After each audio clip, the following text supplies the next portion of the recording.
کسی اور میوزیم میں نہیں ملیں گی، جیسے کہ یہاں کلمی نسخے، پرانی اور نایاب کتابیں، سرکاری دستاویزات، نقشے اور ڈاک کے ٹکٹ بھی موجود ہیں، اور اسام قدیمہ کی کھدائی سے حاصل ہونے والے نادر اور نایاب کتبے، مٹی کے برتن اور مورتیاں شامل ہیں۔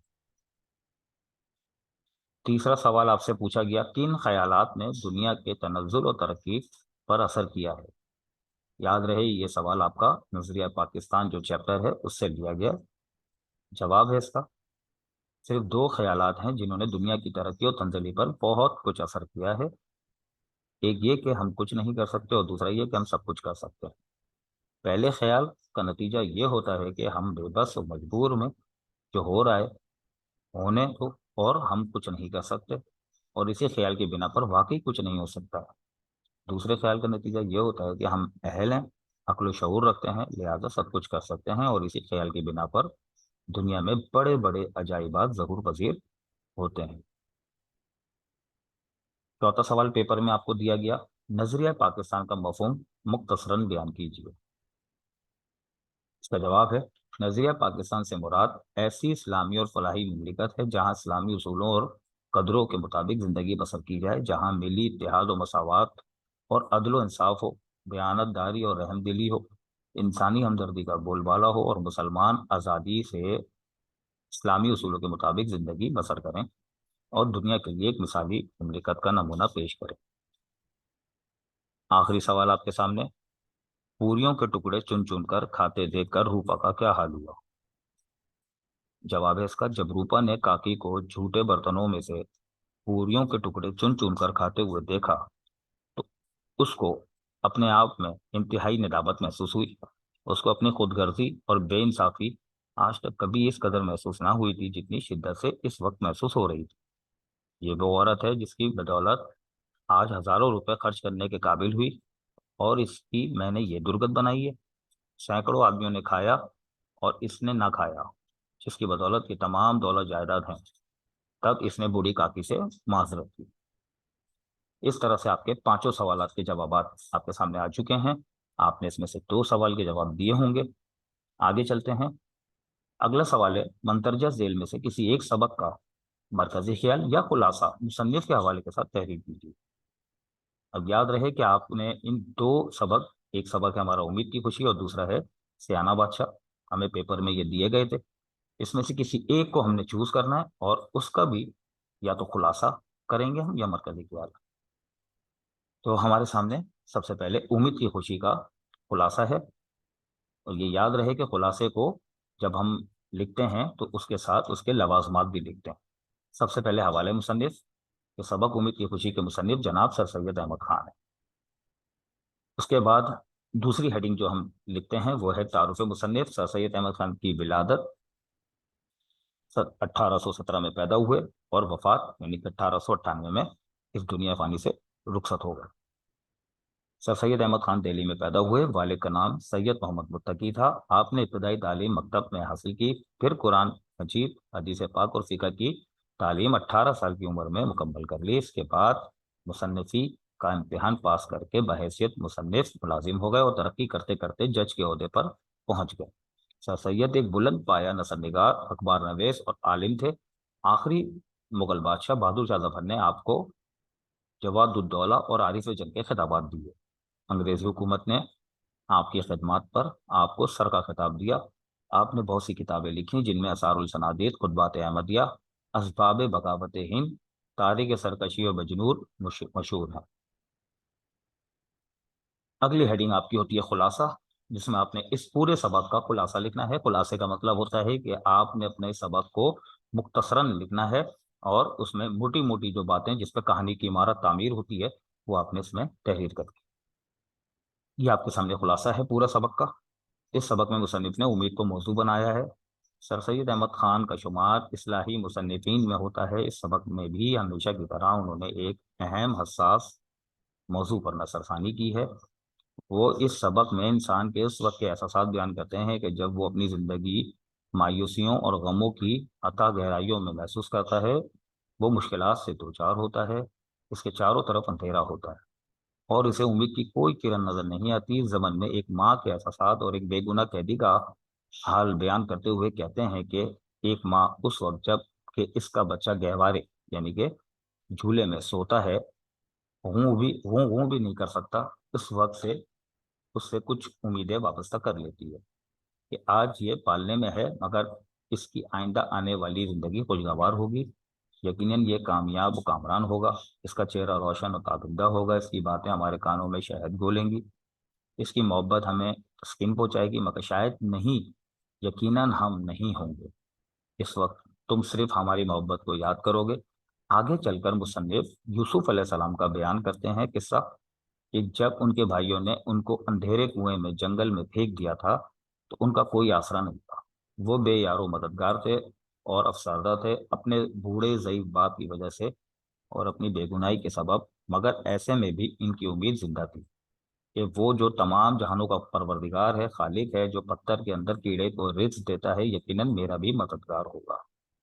مصنف کی مراد ہے کہ امید وہ واحد چیز ہے جو مایوس دلوں کو پھر سے زندہ کر دیتی ہے، جو مشکلات کے گھورے اندھیروں میں روشن دیا ثابت ہوتی ہے۔ اس طرح سے آپ کا خلاصہ ختم ہو گیا۔ اینڈ کے اندر اگر آپ چاہیں تو تبصرہ یعنی کہ جس کو ہم انگلش میں کہتے ہیں کنکلوژن، یعنی کہ اپنی رائے کا ساتھ اگر آپ کرنا چاہیں تو آپ کر سکتے ہیں، نہیں تو کوئی ضروری نہیں ہے۔ تو یہاں پہ یہ تبصرہ آپ کے سامنے لکھا ہوا ہے۔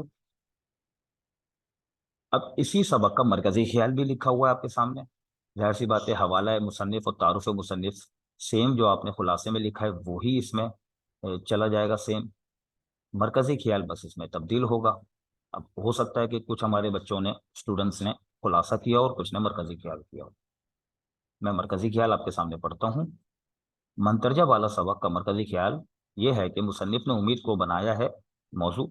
جب انسان زندگی کے مصائب و آلام سے بھٹکتے بھٹکتے تھک جاتا ہے اور زندگی میں آرام و سکون کا متلاشی ہوتا ہے تو ایسے میں امید اس کا واحد سہارا ہوتی ہے، اس کے مرے ہوئے خیالات کو زندہ کرتی ہے، اس کی فکریں دل سے دور ہو جاتی ہیں اور دور دراز زمانے کی خیالی خوشیاں سب موجود ہوتی ہیں۔ امید کے ہی شاداب و سرسبز باغ سے ہر ایک کی محبت کا پھل ملتا ہے اور انسان اثر نو زندہ و تابندہ ہو جاتا ہے۔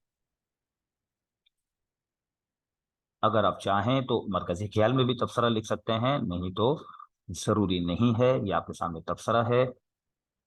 اب ظاہر سی بات ہے کہ یہ تو امید کی خوشی کا مرکزی خیال اور خلاصہ تھا۔ دوسرا موضوع یا سبق جو آپ کو دیا گیا تھا اس سوال میں وہ تھا سیانہ بادشاہ، اس کا بھی خلاصہ اور مرکزی خیال آپ کے سامنے۔ سیانہ بادشاہ کا خلاصہ، حوالہ مصنف سب سے پہلی ہیڈنگ میں آپ لکھتے ہیں منترجہ بالا سبق جناب ڈاکٹر نبی بخش بلوچ کی کاوش کا ثمر ہے۔ تعارف مصنف، ولادت 1917 میں پیدا ہوئے اور 2011 میں وفات ہو گئی۔ ڈاکٹر نبی بخش خان بلوچ سندھ کے ایک گاؤں جعفر خان لغاری ضلع سانگڑ میں پیدا ہوئے۔ انہوں نے ایم اے علی گڑھ مسلم یونیورسٹی اور ایجوکیشن میں کولمبیا یونیورسٹی سے پی ایچ ڈی کیا۔ انہوں نے اردو سندھی لغت اور سندھی اردو لغت اور ڈاکٹر غلام مصطفیٰ خان کے ساتھ مل کر تیار کی۔ وہ صرف سندھی نہیں بلکہ انگریزی، عربی، فارسی اور سرائکی اور اردو کے بھی ماہر تھے۔ ان کی وصیت کے مطابق یونیورسٹی آف سندھ میں علامہ آئی قاضی کی قبر کے برابر میں دفن کیا گیا۔ موجودہ کہانی سیانہ بادشاہ آپ کی تحریر کردہ کتاب لوک کہانیاں سے لی گئی۔ اب اس کا خلاصہ آپ نے تحریر کرنا ہے، خلاصہ آپ کے سامنے ہے۔ وہ اس کہانی میں ایک ساہوکار اور اس کے 4 بیٹوں کا ذکر کرتے ہوئے کہتے ہیں کہ ایک ساہوکار جس کے پاس بے تحاشا دن دولت تھی وہ بیمار ہو گیا۔ اس کے 4 بیٹے تھے، اس نے سوچا کہ اپنی تمام تر ملکیت اپنی زندگی میں ہی اپنے بچوں کے نام کر دوں، میں بیمار ہوں، کوئی بھروسہ نہیں، اس لیے میرے بعد ان میں آپس میں لڑائی جھگڑا نہ ہو۔ اس نے 4 دیگیں منگوائیں اور اس میں سب کچھ تقسیم کر کے ڈال دیا۔ چاروں دیگوں کو اپنی چارپائی کے ایک ایک پائے کے نیچے دفن کر دیا اور اپنے بیٹوں کو بلا کر کہا کہ میری زندگی میں اس چارپائی کا ایک ایک پایا چن کر۔ بیٹوں نے ایسا ہی کیا۔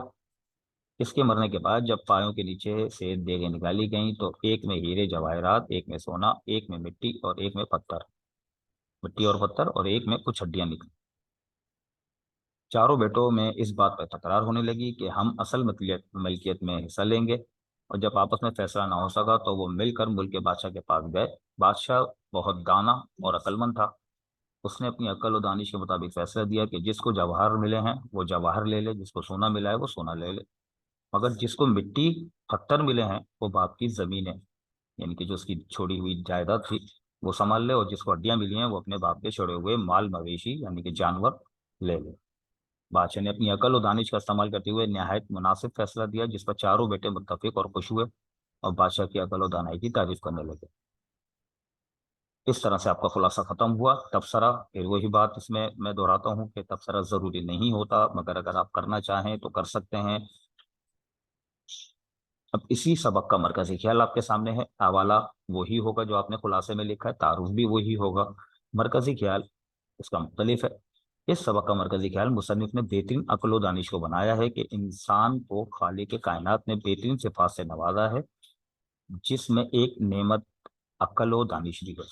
اگر ہم اپنی اس صلاحیت کا درست استعمال کرتے ہیں تو بڑے سے بڑے جھگڑے فساد کو منٹوں میں حل کر سکتے ہیں، اپنی دانش مندی سے بڑے مسئلے کا حل نکل سکتا ہے۔ لہٰذا ہمیں خالق کی دی ہوئی نعمتوں کے لیے اس کا ہر لمحہ ہر جگہ پر شکر ادا کرنا چاہیے۔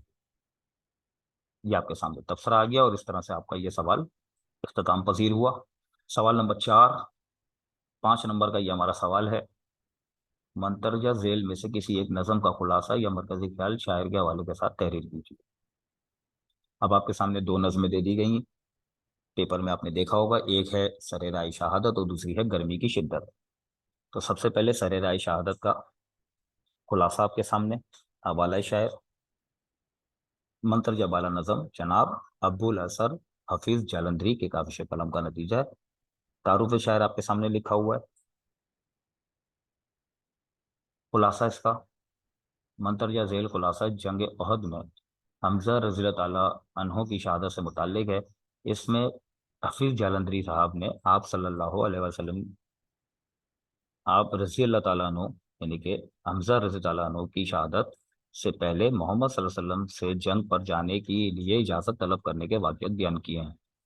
جنگ پر جانے سے پہلے وہ محمد صلی اللہ علیہ وسلم کی خدمت اقدس میں حاضر ہوئے اور رخصت طلب کی، تو محمد صلی اللہ علیہ وسلم کے چہرہ مبارک پر رقت طاری تھی ان کی جدائی کے خیال سے، مگر اس کے باوجود ان کی نگاہیں بے چین تھیں، چہرہ مبارک پر ہلکا ہلکا تبسم یعنی کہ مسکراہٹ تھی، اور وہ مطمئن نظر آ رہے تھے۔ انہوں نے حمزہ رضی اللہ عنہ سے فرمایا کہ آپ رضی اللہ عنہ جا رہے ہیں کفار سے نمبرد آزما ہونے کے لیے، یہ اللہ کی رضا ہے اور میں بھی اس پہ راضی ہوں۔ آپ صلی اللہ علیہ وسلم نے ان کو الوداع کہتے ہوئے ان کی پیشانی پر بوسہ دیا اور رحمت العالمین ہونے کا ثبوت دیا۔ آپ رضی اللہ تعالیٰ عنہ کا چہرہ مبارک پر نور تھا، بالکل اس طرح جس طرح کے سونا آنکھ میں تپ کر کندن بن جاتا ہے۔ آپ رضی اللہ عنہ کے چہرے مبارک پر ایک تازگی سی تھی۔ آپ رضی اللہ عنہ کا چہرہ دیکھ کر محمد صلی اللہ علیہ وسلم کی ذات مبارکہ بے حد مطمئن تھی، یعنی آپ صلی اللہ علیہ وآلہ وسلم اللہ عز و جل کی رضا پر راضی تھے، کیونکہ آپ صلی اللہ علیہ وآلہ وسلم اللہ کی رضا جانتے۔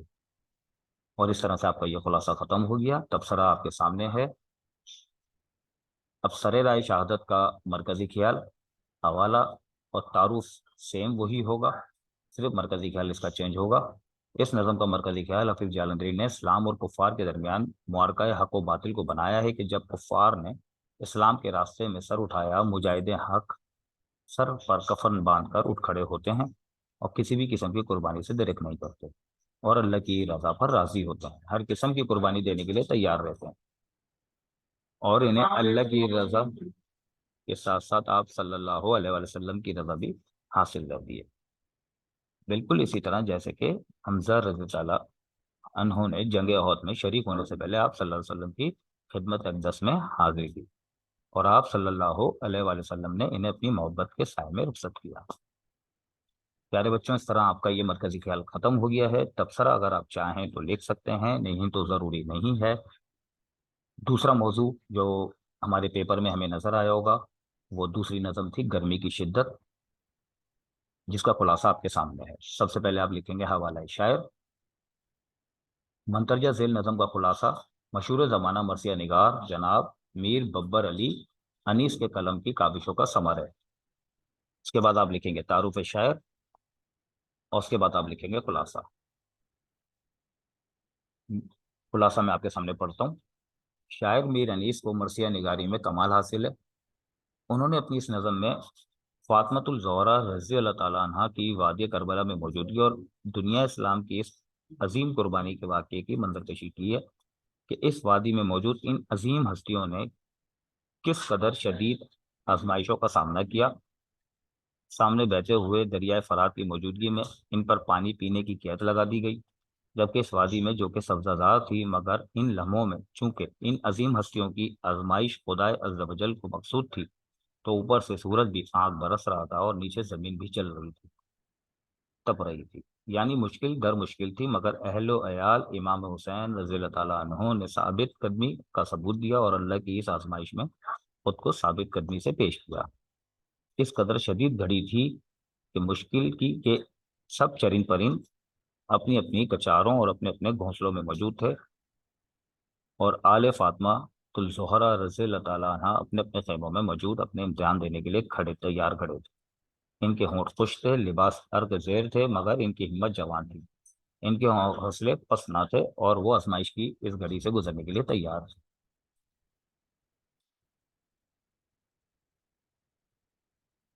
اب چونکہ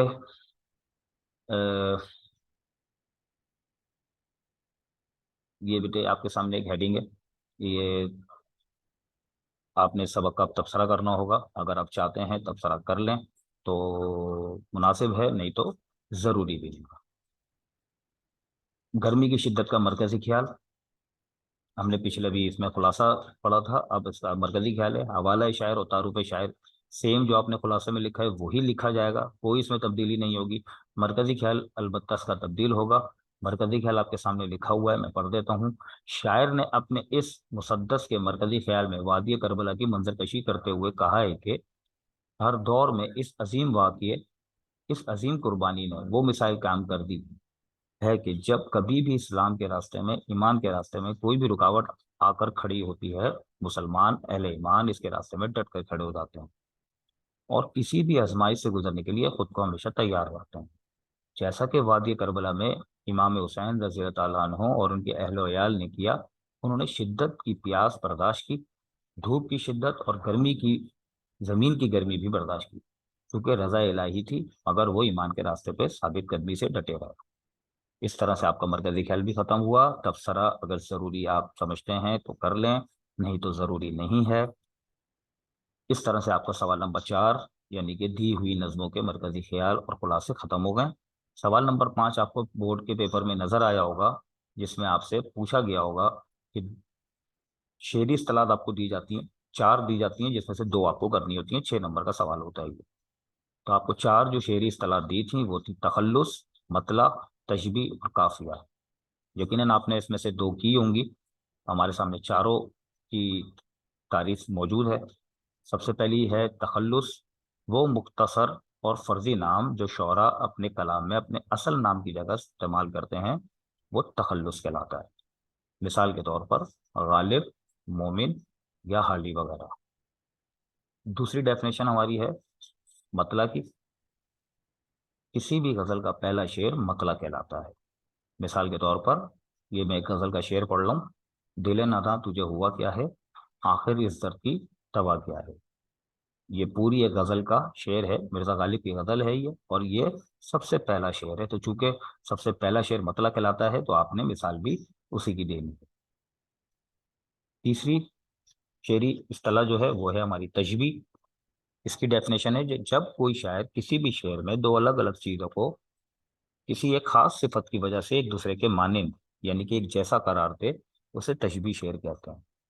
مثال کے طور پہ میر دریا ہے سنے شعر زبانی اس کی، اللہ اللہ رے طبیعت کی روانی اس کی۔